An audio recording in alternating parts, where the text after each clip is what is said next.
Berjumpa lagi dalam permenungan kita edisi Rabu 4 Oktober 2023, Pekan Biasa ke-26. Hari ini peringatan Santo Fransiskus dari Assisi. Bacaan-bacaan liturgi hari ini, bacaan yang pertama dari kitab Nehemia bab 2 ayat 1-8 dan bacaan Injil dari Injil Lukas bab 9 ayat 57-62.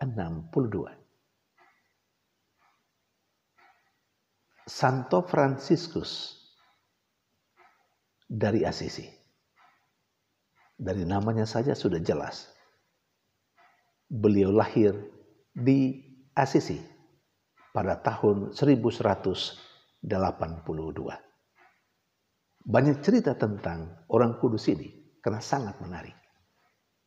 Tapi saya cuma memberikan satu poin penting yang menurut hemat saya itu mau tidak mau harus diketahui oleh setiap orang yang percaya kepada Kristus, yang mau mendalami kehidupan orang kudus tertentu, terutama Santo Fransiskus dari Assisi ini.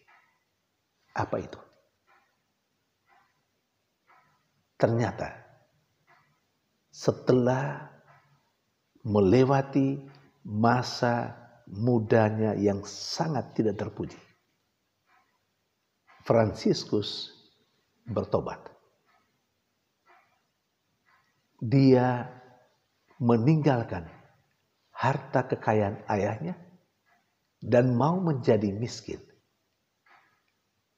supaya bisa disatukan dengan Kristus secara sempurna. Poinnya adalah keinginan Santo Fransiskus dari Assisi untuk bersatu secara sempurna dengan Kristus melalui hidup miskin, meninggalkan harta kekayaan ayahnya. Saudari dan saudara yang terkasih, hidup beriman adalah hidup yang mau mengikuti Yesus dan lebih jauh, hidup yang mau disatukan secara sempurna dengan kehidupan Kristus itu sendiri. Maka setiap orang yang beriman, setiap orang yang percaya kepada Kristus, dia mesti bersatu dengan Kristus dalam seluruh hidupnya, dalam berbagai macam aspek. Maka tidak pernah boleh lagi seorang yang beriman, seorang yang percaya kepada Kristus memberikan persyaratan-persyaratan tertentu ketika mau mengikuti dan mengimani Yesus. Bacaan Injil hari ini berbicara tentang dua tipe manusia yang beriman, yang percaya kepada Kristus. Tipe yang pertama adalah manusia beriman yang sungguh-sungguh mau bersatu dengan Kristus, yang mau mengikuti Yesus tanpa ada persyaratan. Dia mau mengikuti Yesus kemana saja Yesus pergi.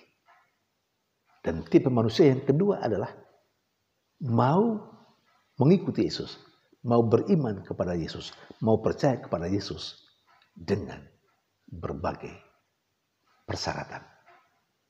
Aku mau mengikuti engkau, tetapi aku harus pulang dulu. Izinkan aku kembali ke rumah, dan seterusnya dan seterusnya. Ini tipe manusia yang kedua, yang percaya kepada Kristus, yang beriman kepada Kristus, yang tidak mau bersatu secara sempurna dengan Kristus, malah memberikan syarat-syarat sebelum mengikuti Yesus.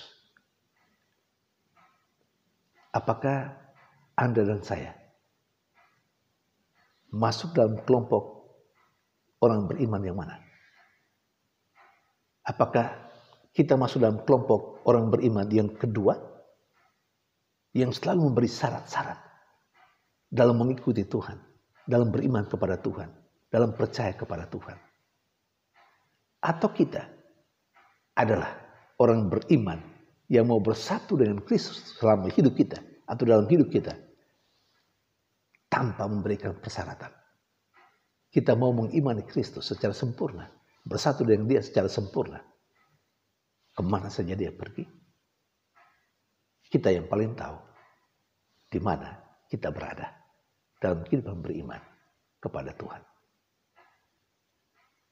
Sementara bacaan yang pertama berbicara tentang Allah yang menurut keyakinan Nehemia, Allah melalui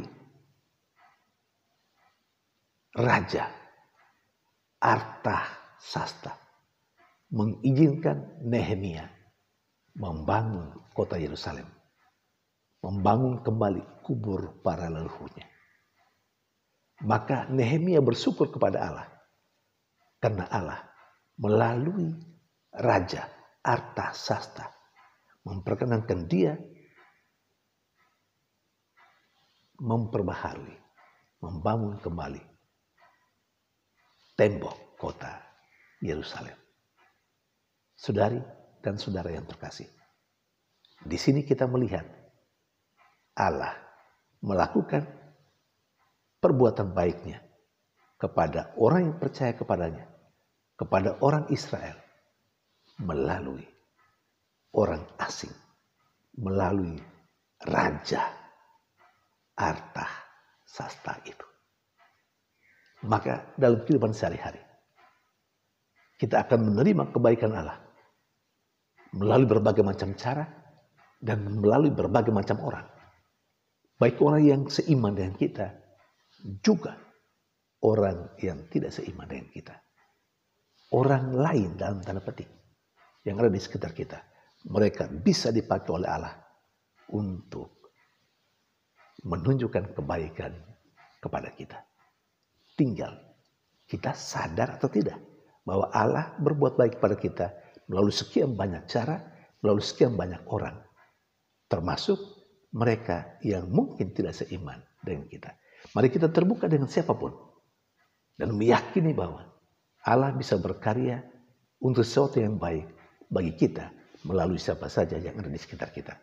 Karena itu kita mesti menerima siapapun yang ada di sekitar kita tanpa memilah-milah orang berdasarkan iman misalnya, atau berdasarkan suku, berdasarkan ras. Semoga Tuhan menolong kita untuk bisa menghayati hidup sebagai orang beriman yang inklusif. Terima siapapun dalam kehidupan kita, karena melalui siapapun kita menerima kebaikan dari Tuhan. Tuhan memberkati.